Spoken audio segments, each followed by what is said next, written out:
Hey everyone, it is Steve here from CG Geek, and today I have a really fun video for you guys. We're going to be learning how to create a photorealistic render of the moon. And the best part is, it really isn't that hard. It can really be done by anyone at any skill level. So I hope you guys are excited and pumped to do this. This finished model can be used for all kinds of things. For example, I used it as a matte painting behind the city landscape here, making it look like a large super moon. So I hope you guys are excited, and let's not waste any more time and jump right into it.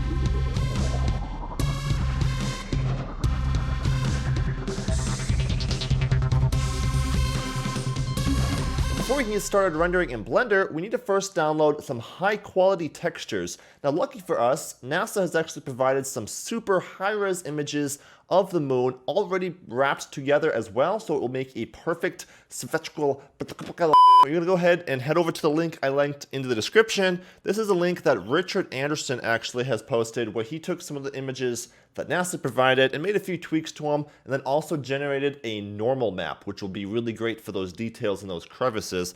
So go ahead and head over to Richard Anderson's link in the description, and you're just going to want to download both of these textures, the color texture and the normal map texture. These are super high resolution images at 21,000 pixels wide. So go ahead and download them, and you'll be ready to render some incredibly photorealistic moon images with them.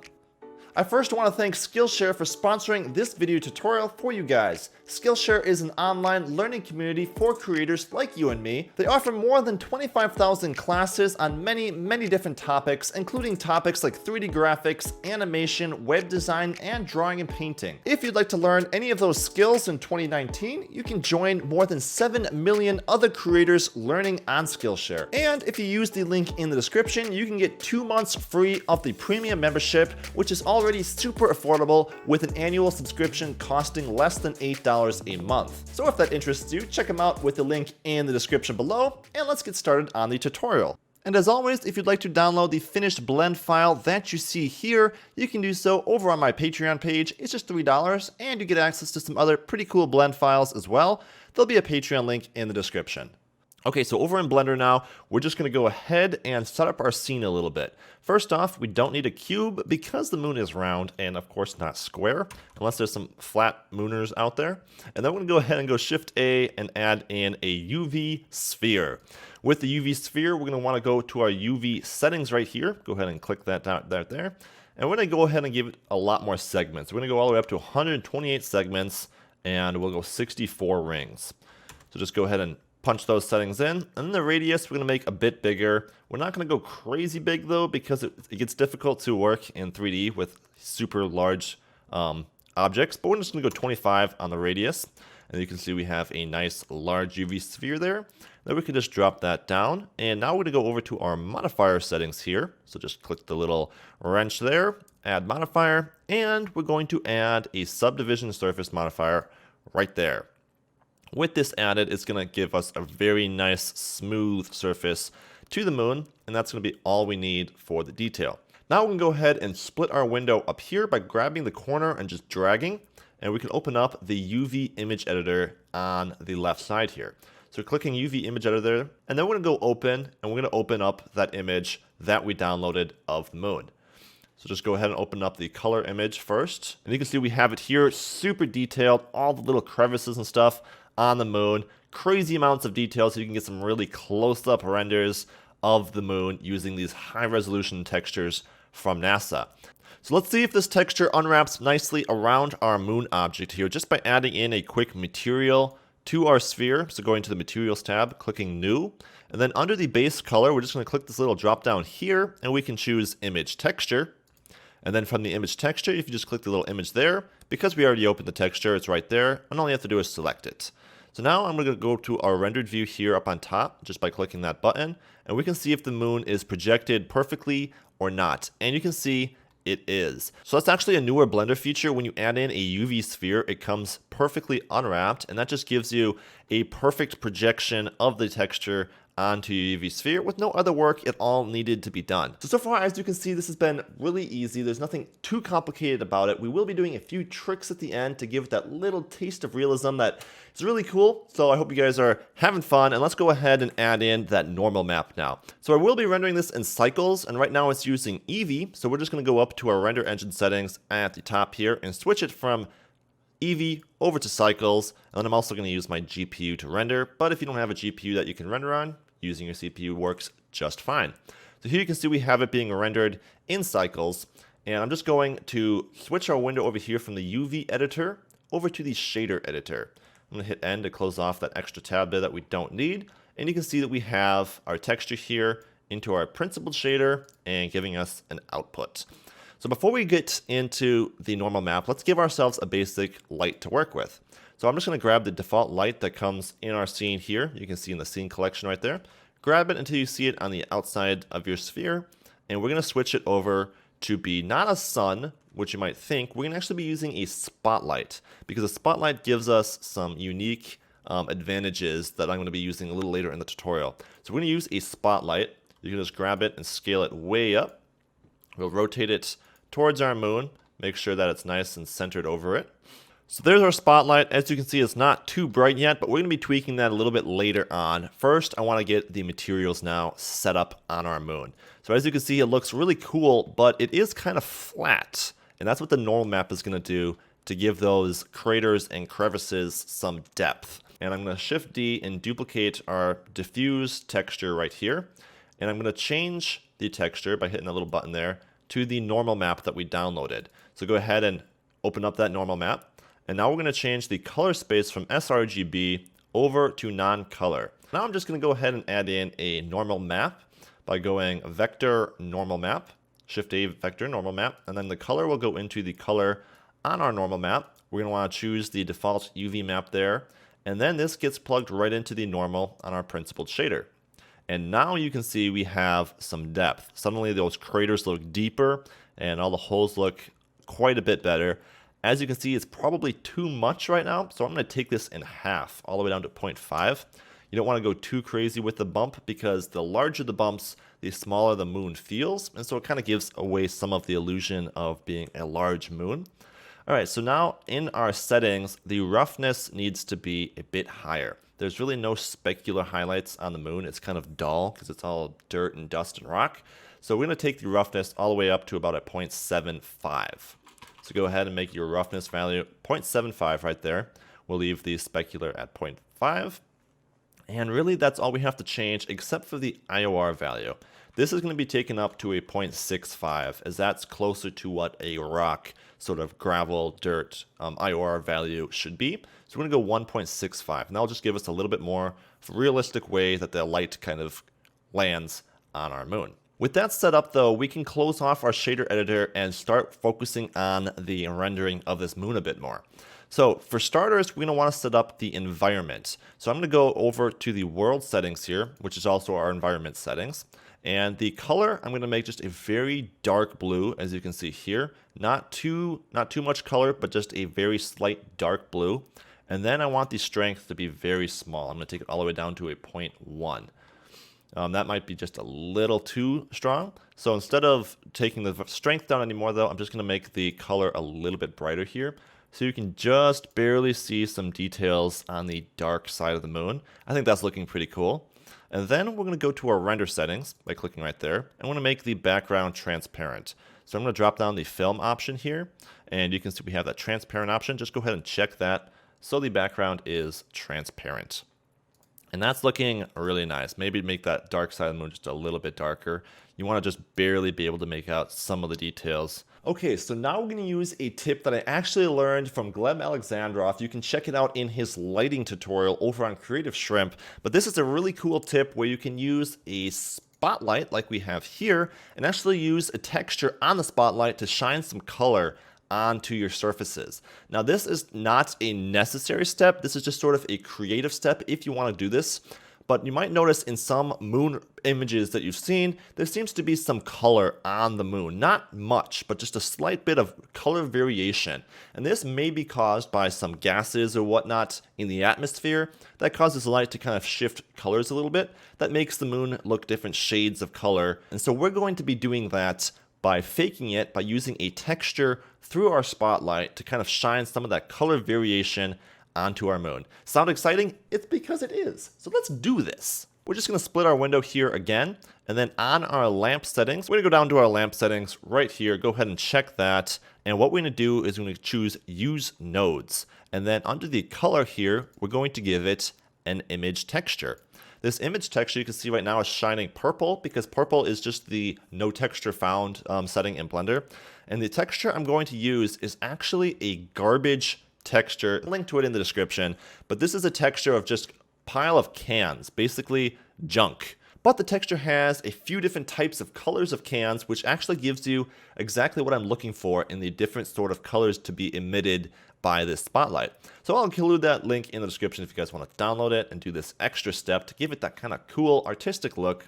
And so now what we can do is in the shader editor, switching over to the shader editor here, you can see that we have the cans texture plugged right into our emission shader here. And what we have to do to set this up is just add in a basic input texture coordinate node, drop that in right there, and then Shift A, add in a vector mapping node, drop that in right there. And what we're going to do is we're going to take the normal output here on the texture coordinate, plug it into the mapping node, and then the vector into the vector on our cans node.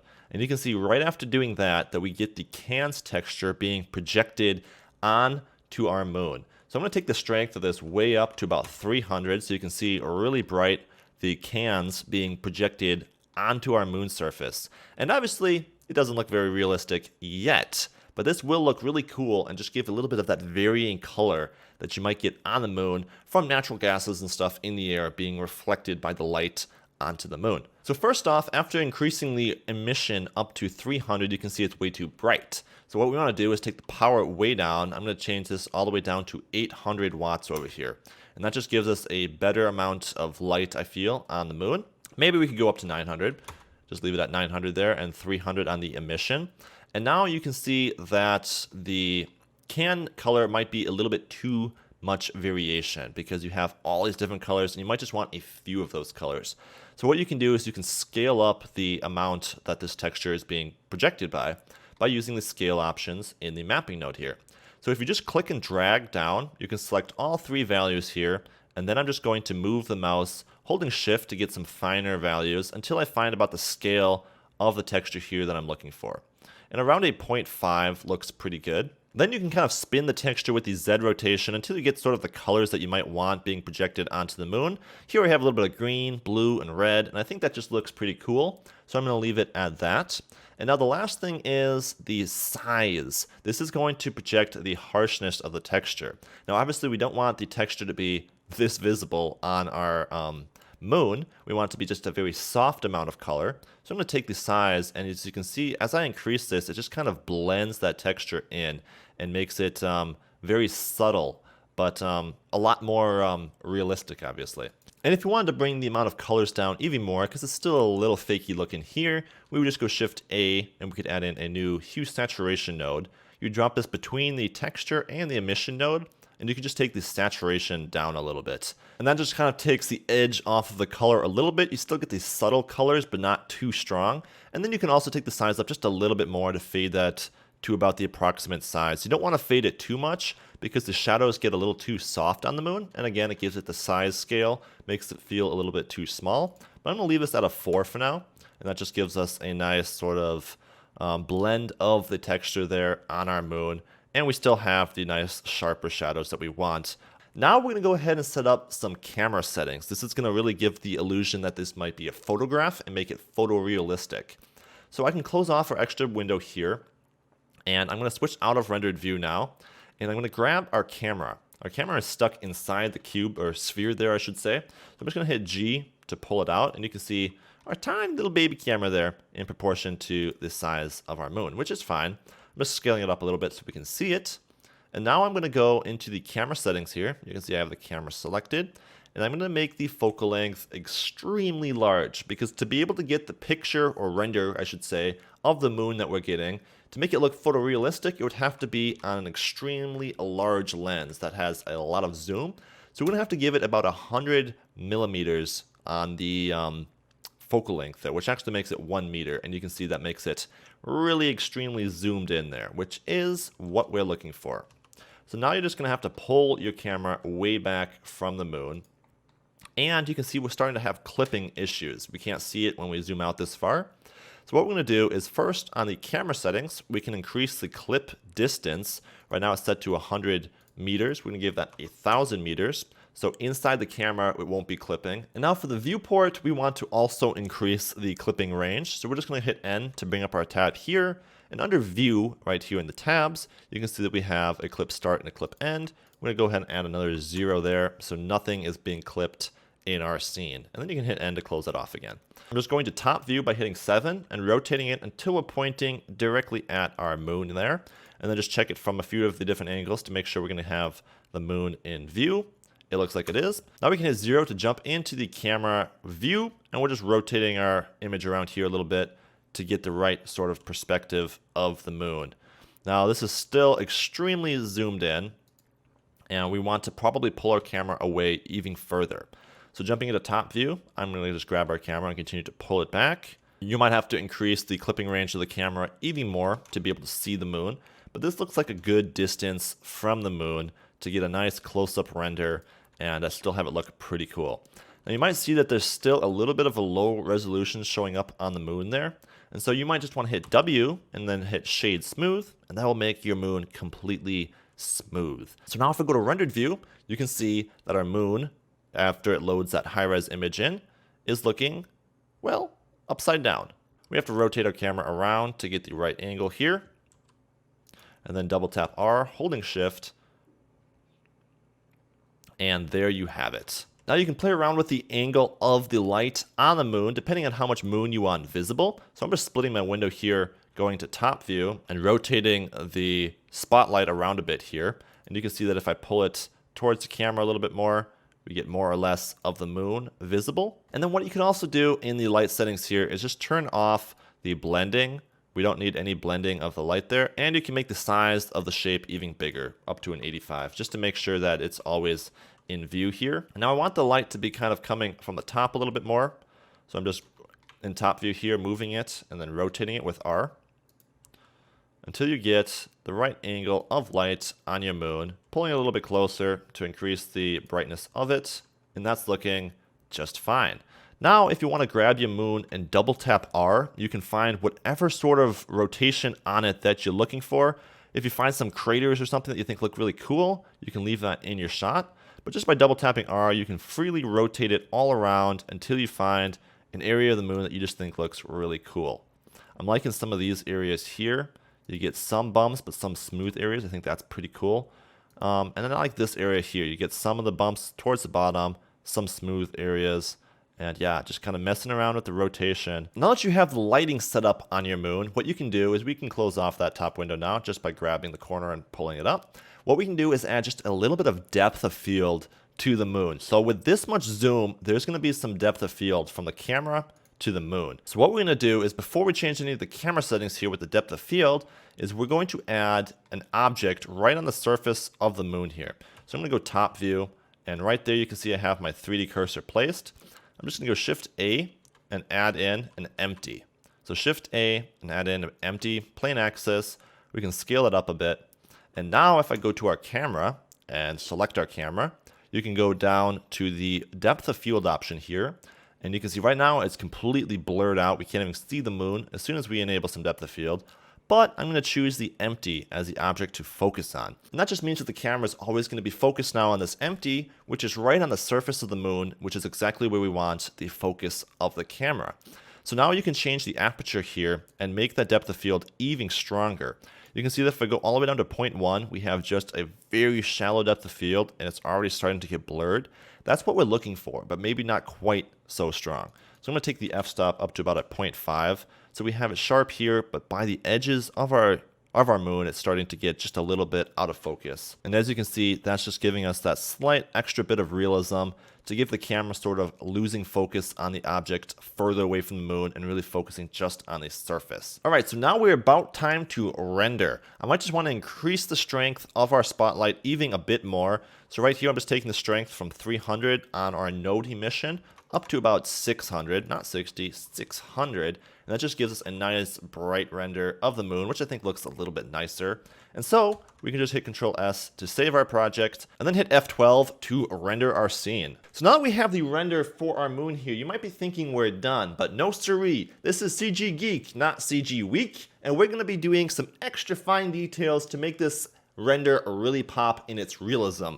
So starting off, we're going to go over to the compositor by clicking the compositing tab on top here, and we're going to choose use nodes. Here you can see we have the moon now on our render layer, and I'm just going to go Control Shift and click it with my left mouse button so I get the render showing up in the background there with a viewer node. And then I'm going to hit V and Alt V to zoom in and out until it's framing my scene just the way I want here. I'm going to drop this down to give myself a little bit more room to work.